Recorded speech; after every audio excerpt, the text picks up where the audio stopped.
So how many from the audience are native to Goa? I think I have this. Should I use this too? Okay. Hello. No. Yeah. Thanks. Man. Hello. Yeah. How many in the audience are native to Goa? It looks lit. Hello. Yeah. How many? About what? Like a dozen, I think, huh? So, it's great that you guys are in a museum because that's going to be our relevance, our only relevance in the coming years, perhaps. So we should get accustomed to kind of being featured in museums like these. So this is a design which, or a map which was created by a member of a creative team. This novel is set in Goa in 2075. One of the subplots of this, the first part of the novel is the last tigress of Goa, which is represented up there. In the pupils of the tigress are 5 silhouettes. Those are 5 vigilantes who are trying to right a wrong. If you see the coastline looks pretty different from the Goan hinterland. You have very manicured landscapes. You have villa clusters. You have the forest pushed to the margins. This particular stretch which you see, this vertical green line, that's where the last tigress of Goa, those are the forests the last tigress of Goa inhabits. And so the plot is played out in this landscape of Goa, which is brown and green of a very different kind. So what I'll do now is I'll just run through some pictures as we go through the story. So Goa 2075 is about 5 friends who come together and due to circumstances they decide to launch a vigilante form of justice to avenge the death of a 6th friend who has been murdered because he and his wife refused to sell the last traditional standing house in Anjuna. So the way I've envisioned the novel is that it's going to play out over 4 parts, 4 seasons. The first season is likely to end in November. The first season largely deals with land-related issues. The second season would deal with the casino industry and its impact on Goa. The third season would deal with the mining issue, and the 4th season would be a coming together of all this chaos.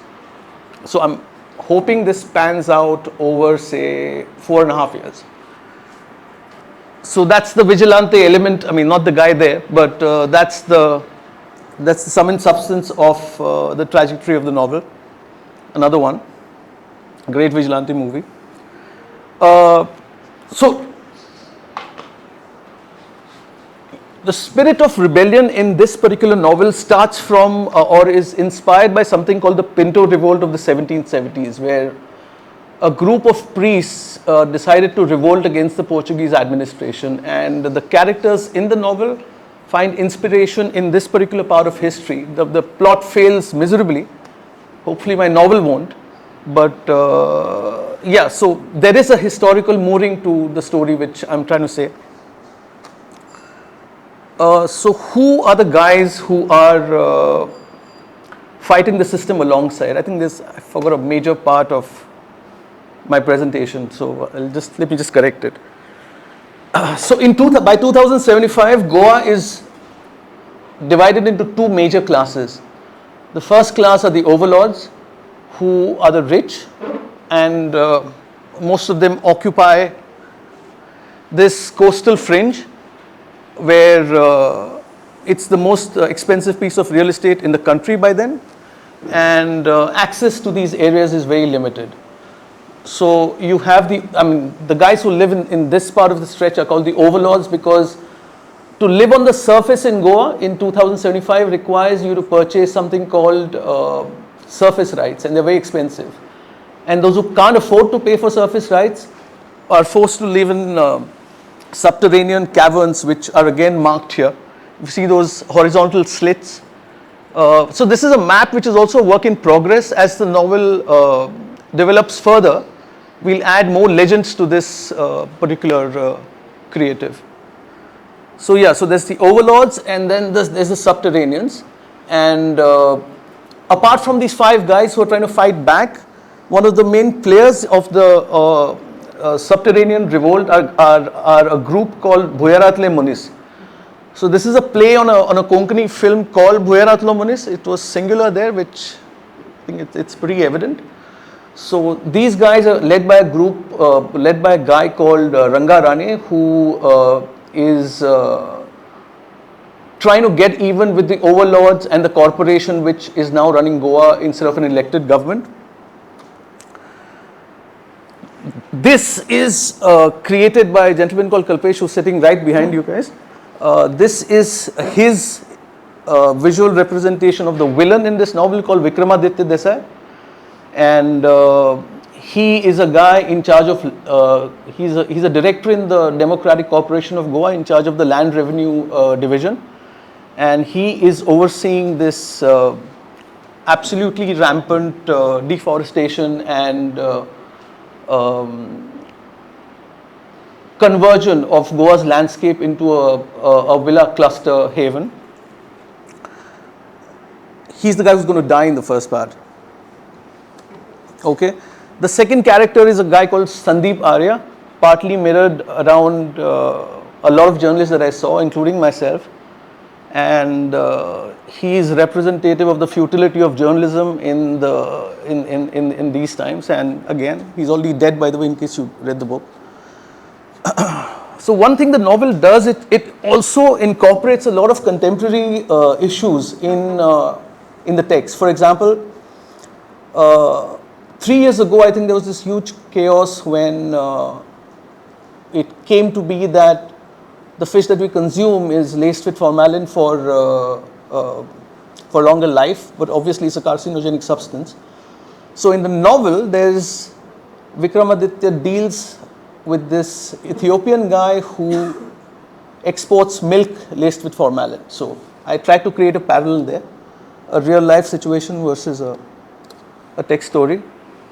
Here's another case. So one of the characters in the novel, a guy called Neil, who is the son of the sixth murdered friend, he gets burnt alive. So that was also loosely based on this guy called Vilas Mehtar.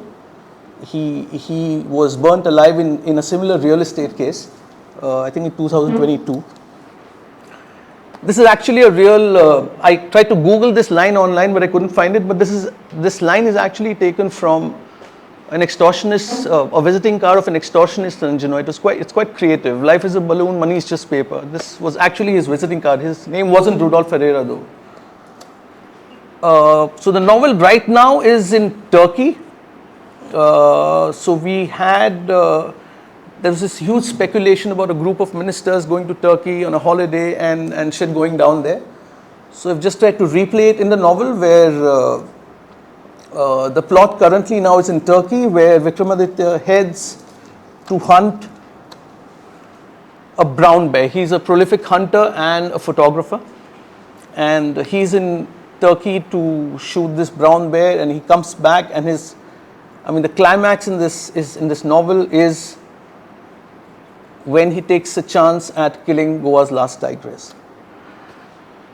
So, writing this novel in this format is a little complicated. Because there's no going back. You're already putting out things that you have to say, and if you're writing a novel end to end, you have a lot of opportunity. If you're stuck at a dead end, to go back, rework things a little bit, and play it out differently in the future. But in my case, or in the case of writing a novel live, the issue is that if you got to go back. For example, I'll tell you what the problem was here. So I had created a character called Ranga Rani. He is the head of the Bhuyaratle Munis. But after a period of time, I thought there's another character who should also be called a Rani, because a lot of caste and other factors which I also wanted to kind of incorporate in the novel subtly. But there were 2 Ranis and it was getting a little confusing. So I had to go back, change this character's name, and call him Rangaparab. So it's a little difficult going back to correct things in this kind of a format, but as a new writing technique, I think it's fun. And I think that's about it. Yeah. Nilankur, help me.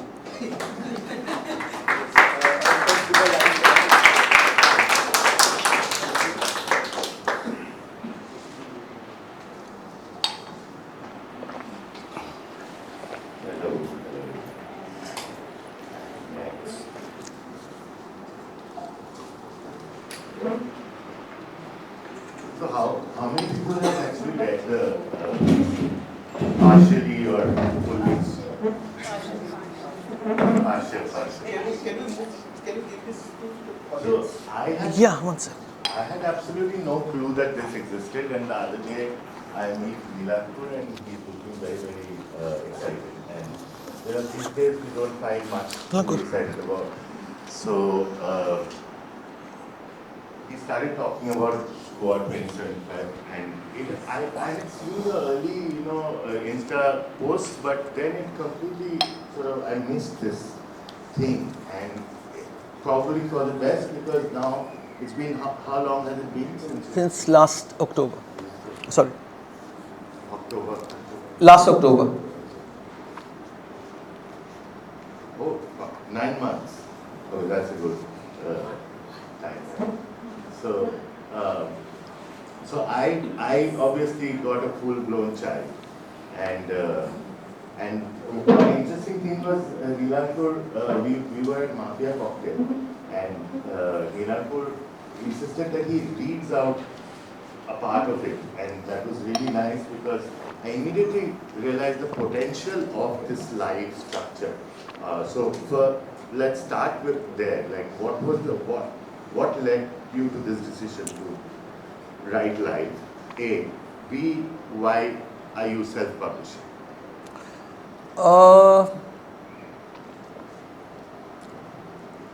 Look, I'm making a mid-career switch from journalism to fiction writing, and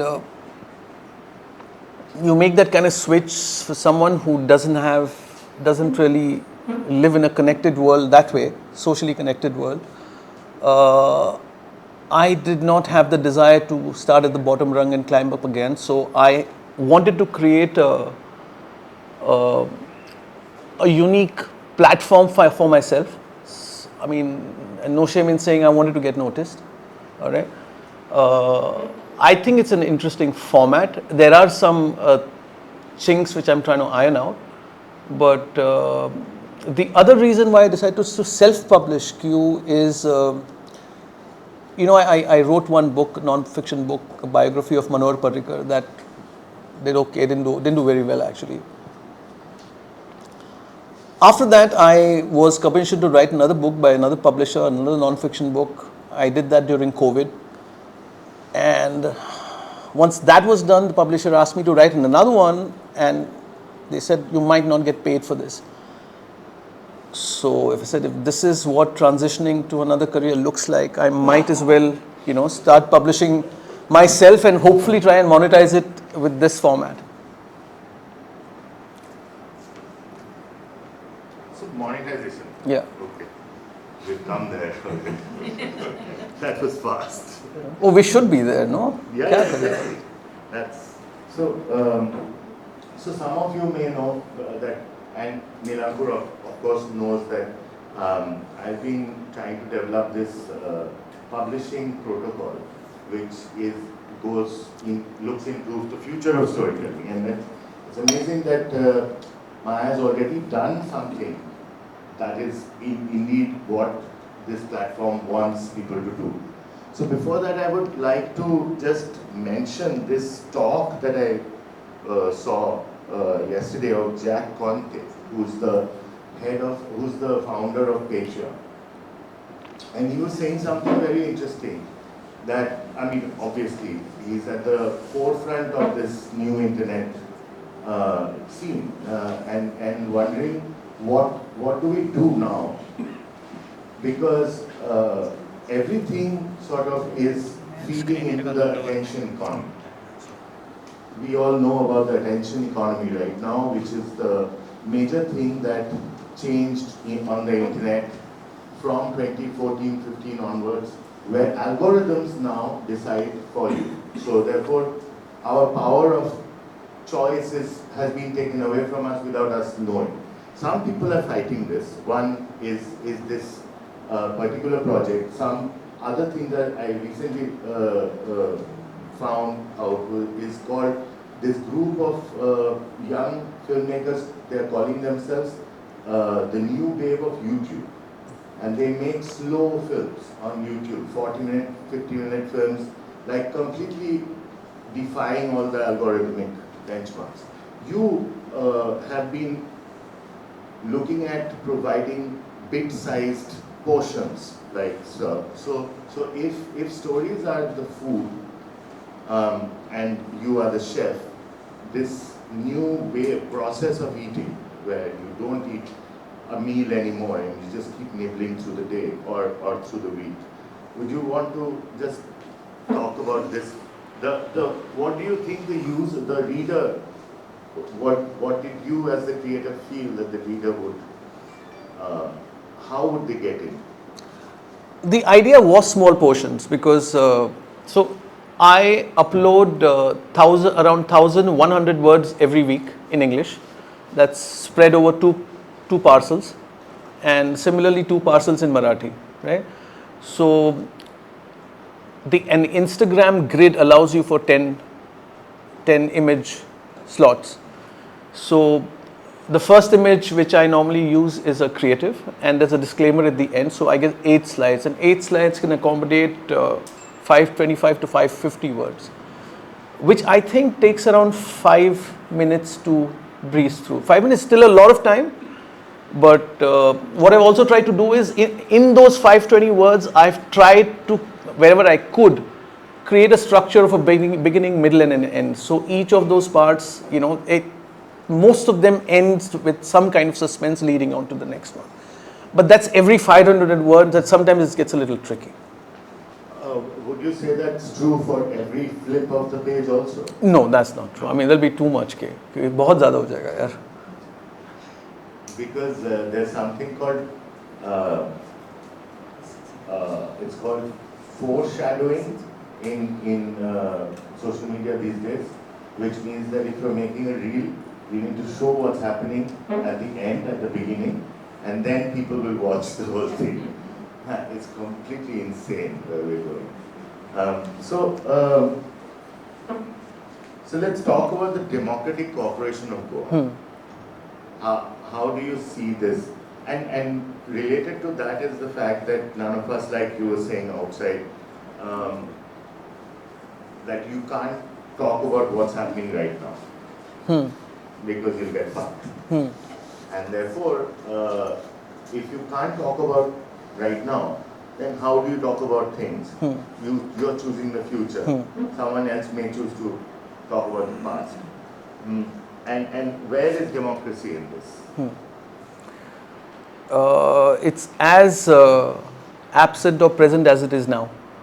The only thing is, by 2075, I don't think they really care about how the states run, because it's a democratic corporation. There's no elected government. The government is run by directors who have immense vested interests, which is the case now, but it's only happening by proxy. So I think people are a lot more frank in 2075. They do what they say. Yeah. I mean, famously, our friend Kunal Kamra had said once that Modi ji kya karte hain, direct money se baat karte hain. So this Democratic Corporation of Goa really in the novel pans out as an entity like that. What is also very cool and novel-like in the writing, while we are actually consuming bits of it, is the way that you are placing some very, very strange human activities and very strange natural activities, like this insect that tries to come out and can't come out and is waiting for the right time. or the lunar adventures of Vikramaditya. Can you talk about that? Like, what is it? Is it just the writing thing? Like you like that, and you therefore, or is there a greater sense of purpose on it? I think I skipped one question. I forgot to address one question of yours about placing this in 2075, Yeah. right? I mean, I placed it in the future because of fear, right? Because I have been the subject of defamation cases in the past, and it takes a lot of acid in the stomach to handle it. And placing today's reality in the future gives you that liberty to explore your subjects a little more, stretch your plot points a little, make them a little more severe, and base it in a fictional space which hasn't existed yet. So I mean, it was actually more of a legal consideration than a conscious choice to set it in a particular year in the future. And frankly, my body of work has dealt with contemporary Goa. I mean, that's my area of interest. Future really isn't. I'm trying to kind of, adapt my writing to it, and hence those explorations. Right. There's one really hilarious scene where Vikramaditya, the antagonist, has gone for a holiday to the moon. And then, of course, it's not a holiday, it's a study tour. But he's gone to the moon and he picks up golf balls from there. Please read. This is really hilarious. Let's talk a little bit about the subs and the overs. I find a lot of reference of BDSM here. And Not the primary thought. okay, I'm not saying that I didn't write the first chapter at the Global Song of India. It was not me.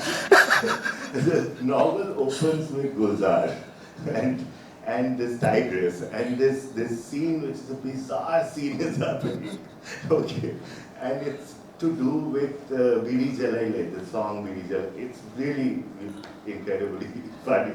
And also, at the same time, incredibly sad, because what's going on downstairs is just like madness. So let's talk about the subs and the overs a little bit, like what physically and socially, how are you seeing this? Is there, the caste system still exists? Then, No, subs and overs, I think the most blatant example happened in Asagaon a few days ago, Yeah. right? That's a classic case of a subs and over thing. So in the novel, so your subterraneans live in caverns, right? So basically they're out of sight. So what's happening today in Goa is that the average Joe, right? The guy who works in an industrial estate, the guy who works at some private company somewhere, they can't buy houses, they can't buy land. It's absolutely unaffordable. The next best thing they do is either they illegally extend their house, which leads to a lot of family shit, or they move towards the borders or beyond the borders, because land is a little more affordable and you can actually, get some kind of housing there. So you're anyway driving your I think the word I used in the novel is basically people who don't have enough money. I'm not going to say poor, but so people are anyway being driven to the margins, and here they're just being pushed underground. So I don't think that's a 2075 situation. It's actually a situation now. Yeah. And the overlords are in this are the all-powerful. They're the guys who control businesses. They're the guys who control land. They're the guys who control the coastline, where I think all the honeypots lie. So, because it's an interactive piece, we thought that it should be interactive. So, the floor is open. Please feel free to ask Maya anything, or if you want to start like cozily, then maybe one of you would volunteer to read one piece of the. That would be great if someone can do that. And then maybe if we do 2-3 readings, we'll get into the mood of the novel. Yeah. Who wants to start? Who wants to start? Performers? There.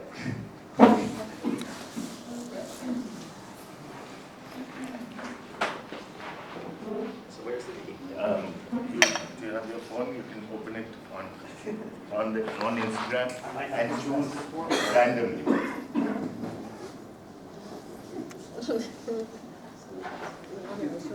Yeah, while you go us 2075, search for it, follow it, and then go down and follow it. Yeah, please, please. Follow, like, share, subscribe. Where do you see? So anything you can click, and then this is the Marathi version. The one with the red coding, one sec. Red code. Red, yeah. Correct. There you got it. Good afternoon, ladies and gentlemen. All right. Welcome, Chief Information Commissioner Sandeep Arya. A smiling... That's a very AI voice. Yeah. It's a very AI voice. We've got AI in the house. It's 2075, yes. Now, excuse my American English too, because I'm going to speak the King's English. A smiling Kama Darvin greets a startled Sandeep, who is ushered into the cabin by Abba. Sandeep looks around him, wondering whether the chief director is addressing someone else behind him. But there is no one else in the room other than him, the chief director and his political advisor. Chief Information Commissioner. Now that has a nice ring to it, now. Kama Darvin says, as he signals to the journalist to take a chair, which Abba courteously pulls back for Sandeep. Sandeep is pleasantly taken aback by Kama Darvin's effusiveness, as he is by Abba's courtesy. He isn't used to either. And after exchanging initial courtesies, the trio settles down into a conversation. I heard that you were assaulted by some goons, Kama Darvin inquires. Sandeep, who has come prepared to rant against Vikramaditya, jumps at the opportunity. He narrates his series of laments, right from his attack by Rudolph and his aide at Ash Cook Restaurant and Bar, and the threat of Vikramaditya after the doomed interview. I found this receipt, which fell from the attacker's pocket, which proves it was Rudolph. Who is your director's henchman? Says Sandeep, digging into his pockets. Only to realize that he accidentally forgot the piece of paper at Rudolph's villa. I think I lost it somewhere, he tells Kama Darvin. Wow, emptying the contents of his shirt pocket onto the table, looking for the scrap of paper. Let it be. I believe you, the chief director assures him. Anyway, the reason I asked for this meeting is to see if we can work together, now that you've lost your job. Is this information commission gig, which you hinted at? Yes, the position has been vacant for a few months. We wanted someone credible at the helm. Would you be up to it? Sandeep pauses. He takes a few seconds to gather the contents of his shirt pocket, which he had emptied onto the table. As he considers Kama Darvin's offer, subconsciously, his sense of duality rises to the surface. Read Chapter 2, Part 4. His belief in vanguardism versus the ease with which he offered his services to industrial barons. His fiery speeches as an intellectual who founded thinkers, rationalities, anonymous for progressivism, or trap, versus the pride with which he held on to his castle lineage. At that very moment, Rama Parav's recent biting criticism of a series of ideological compromises sting at his amygdala, the part of the temporal lobe of the brain that is responsible for emotional intelligence. Are you still thinking about it, Sandeep? Kama Darvin says, tapping onto the table to catch Sandeep's attention. What is there to think about? Without a high-paying job, you will be shoved back into the subterranean cavern within a year. Do you want that kind of life? Here I am, offering you an easy way out. Sandeep knows that the bargain is a good one. A top-ranked position in the corporation came with a lifelong license to live in the outer world, or overworld, along with perks like housing, a corporate pension, etc. It's not that he had never compromised on his ideals, just that this was one of the biggest yet. He looks at Kama Darvin and he says, Hey, that's the next chapter. That's good. You liked it? Thank you. Thank you so much. Okay. Approve.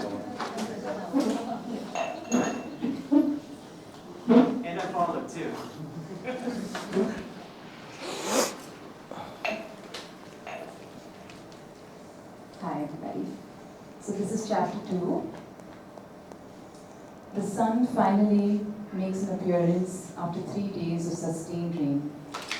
Its crisp rays bounce off the dust-free, moisturized leaves of the tamarind and cashew trees in solar Anjuna's compound, amplifying their vigor. Stewing in the heat, the moist, dark red soil shrugs off the humidity, blowing out invisible plumes of early vapor. Much like the chain smoker puffing away while reading a book under the warmth of a naked filament bulb in a dark room. Malcolm had chosen to spend more time at the hospital tending to his grandson, who continued to swing perilously between life and death.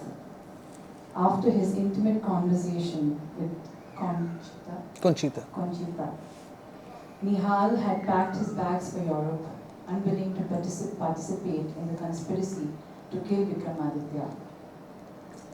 Something thuds in the empty courtyard, followed by the sound of another heavy object slamming into the earth, followed by a third and then a fourth thud.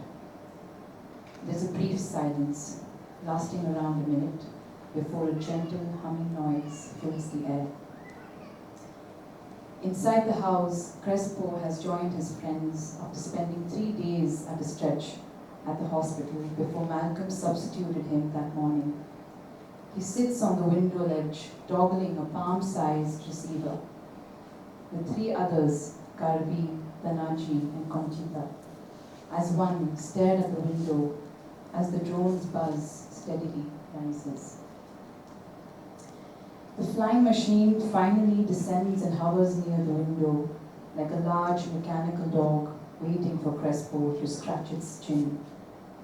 Attached to its legs are 4 fresh tender coconuts. Now I know what you really meant when you said we'd have freshly plucked tender coconuts before breakfast, Danaji tells Crespo. 4 pointed metal appendages on the drone serve as both its legs as well as tools to harvest coconuts. Crespo's homemade drone had just plucked 4 coconuts from a tree in the solar Anjuna yard. Once the nuts fell to the ground, the drone descended to the ground and its sharp legs poked the green husk, fixing the nuts to the blade before flying with them back to the man with the controls. The drone discharges each coconut into Crespo's waiting hands as he passes them to his friends, one after the other. Crespo, tell me something. So this drone thing went up there, plucked the nuts, flung them to the ground, then picked them up and handed them back to you. All good, but why do we still have to struggle to puncture them to extract water? Why can't your machine help us with that? Danaji taunted Crespo as he struggled in vain to puncture the nut by trying to drive a kitchen knife through its tough green husk. This drone is still a work in progress, Crespo responds. How much of a payload do you think your drones can carry? Asks Karvi, as she eagerly hammers the pointed end of the knife into the husk nut with the help of a flat side of a koita chopper. I can tweak it to say around 50 kgs, Crespo says after some brisk mental math. Perfect. Why don't you work on that? How long would it take? A few weeks, give or take. Do you need any other features? A harness. Make sure you can fit in a flexible harness.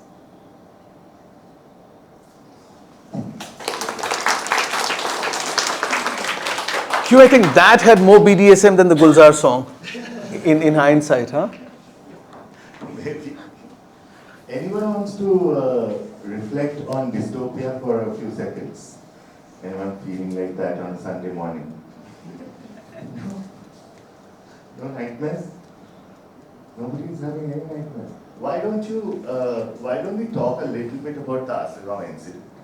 Because it's just happening as we speak and has so much to do with what you're talking about.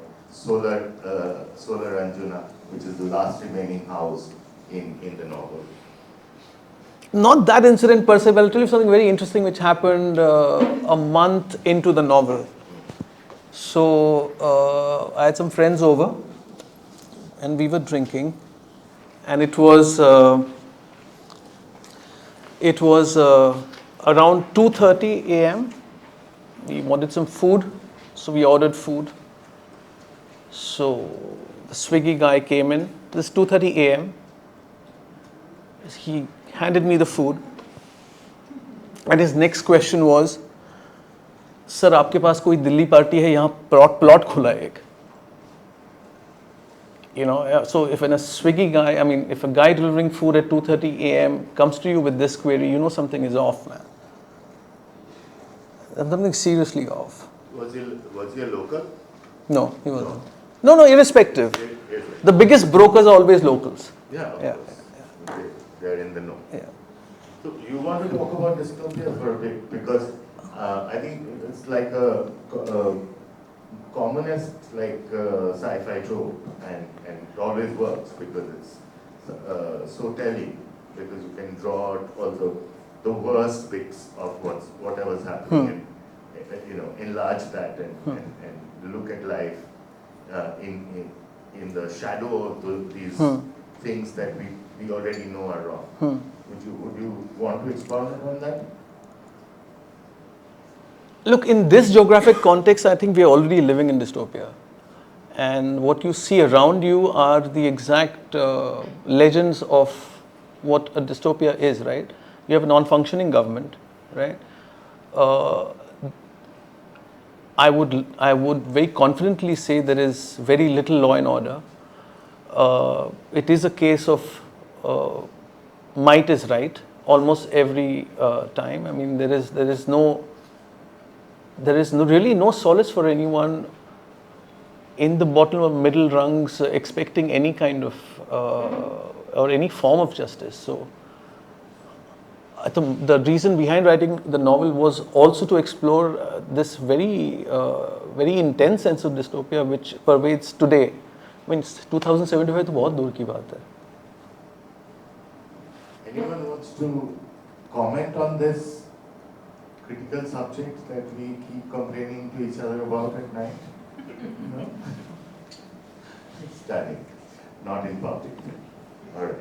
So let's talk about the action scenes, because I feel that, of course, when Nilankur was telling me the story, immediately like, such a good film can be made, and immediately my brain goes into the budget, and I'm like, shit, dude, like whatever you just read, I mean, that's out of our budget already, one scene. But now a lot of other things are possible, and the visual aspects of this story is so interesting, like this coconut picking drone, or several other instances of how you kind of working with futuristic technology and also bureaucratic analogism. If you can reflect on that, because one of my first questions to you was, why are they still using paper at the government? Yeah, so we had a pre-Sunday meet discussion a couple of days ago, and one of Q's questions to me was, there are references to paper, there are references to files, he called it very bureaucratic, which is true, because I wanted to link at least some parts of the novel to today, and that, bureaucracy is normally the last bastion to catch up with life. I think that's what I tried to kind of reflect there. Yeah. Have you also been through this bureaucratic process? Been at the receiving end? Always at the receiving end. Do you want to talk about why journalism is dead? हो गया बहुत हो गया क्यों journalism is dead. This is my personal take. I had ideological fatigue actually. I could never really fit on the right end of the spectrum, and my last job was with a place which was extremely left oriented, and I think neither work. I think that freedom to critique both ends of the spectrum equally doesn't exist, and it's really unfair that one goes for the other's throat, the other goes for the other throat. As readers or viewers, you get nothing out of it. Nothing. I mean, that's what it is. What was your last thing? You said a left-leaning publication. I wouldn't like to name the publication, but my last job was with a left-leaning publication. Yeah. We are talking, we are taking no liberty with legalities here. And clearly that's one of the reasons why I chose to place this novel in the future. I mean... What letter does it start with? T. I suspect. This, yeah? Also wondering about 75 being a year when somebody possibly born now would be an older person then. And that I found was also kind of interesting. Makes you look at children born now with that gaze that it kind of pushes you directly into the shoes of somebody who's born now and where they would be. And I found that. So is that something that you thought about when you dated it at 75? No, the thought, Hena, was that it shouldn't be too far away for someone today to think a lot about making that connect, and it shouldn't be too close to. So someone 75 seemed like an appropriate number. Cool. So, if we don't have any more questions, we can have a couple of more readings, and then we can have some coffee. And maybe, one of the things that, the mixed media bit. Like, the other really interesting thing is that it's Goa 2075, a live multimedia novel. Right? Actually, the focus was on the multimedia part first, Right. but I was not able to execute it in this span. So I chose to go with live bilingual for now. So Right. it's Marathi and in English. Correct, Yeah, correct. So for a novice like me, I think I'm the anadi in this group. आप teacher हो मेरे. हाँ. लेकिन ये live live novel का concept क्या है? अच्छा, ये बात तो रही गई actually. I completely forgot to explain this. My apologies. So this novel has not been written, ma'am. Like I know what's going to happen. So the next installment in English will be on Wednesday, right? So I know what's going to happen on Wednesday, but I haven't written it yet. So probably today evening or tomorrow I'll finish that part. Then again the question is, what's going to happen on Saturday? I don't know it. So what I have an end-to-end trajectory, and in course of writing it, what I do is I tweak with subplots. Anything contemporary which happens. For example, I rolled in the Lok Sabha elections in a couple of months ago. A passage connecting to what happened in these particular elections, especially in South Goa. I tried to roll that in course of the novel. So it's live because I haven't written it yet. So I'm writing it as we go. So for example, sometimes we have this series of episodic novels being published in magazines or newspapers. So there also, the process of creative process may be the same like what you are saying. From what I've come across, most of the novels which are published in episodic forms, but they are already published novels. ये मैंने लिखा ही नहीं है. मतलब अभी नए से लिख रहे हैं, first time, एक किश्त आती है, एक एपिसोड आता है, फिर उसके बाद when the same way how you are saying the process may be going on in the mind, then later similarly. So how that is different? What you are writing on? No, that? I didn't quite understand you. Similarly, this has been happening. People have written novels episode wise.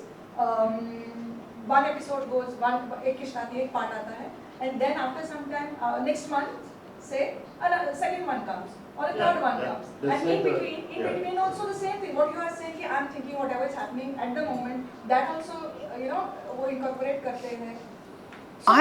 Ma'am, I'm not so sure whether what you're talking about serialization of novels in magazines, right? Magazines, yeah. So these novels are already written. Not Acha, this I'm not aware of. This I'm not aware of then. necessary. Okay. Like Rajendra Yadav or Manju Bhandari, Huh. they have written a novel like this. Huh. है ना? So I just wanted to know how what you are doing is different. क्योंकि मुझे जो लग रहा है, your medium is different.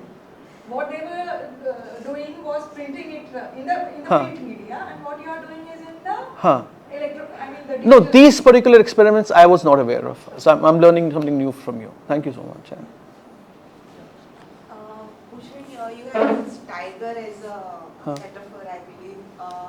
So I thought that tiger was also some sort of a hope, because I feel by 2075 Goa will be submerged. Good luck to that. No, I use the tiger because I think in the last 10 years, how many tigers have we lost? 6? 4 to poisoning, 1 to a trap, and yeah, so that's, I mean, I think that's the most powerful motif we got going in Goa, I But think. is it a symbol of hope for you? Not really. I think it's fear.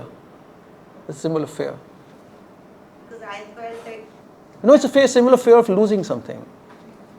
but why 75? Why so far? Why not 2050? Because you wouldn't be able to incorporate a lot of changes in that short period of, for example, the government process changes, people change, a lot of politicians still will be alive. So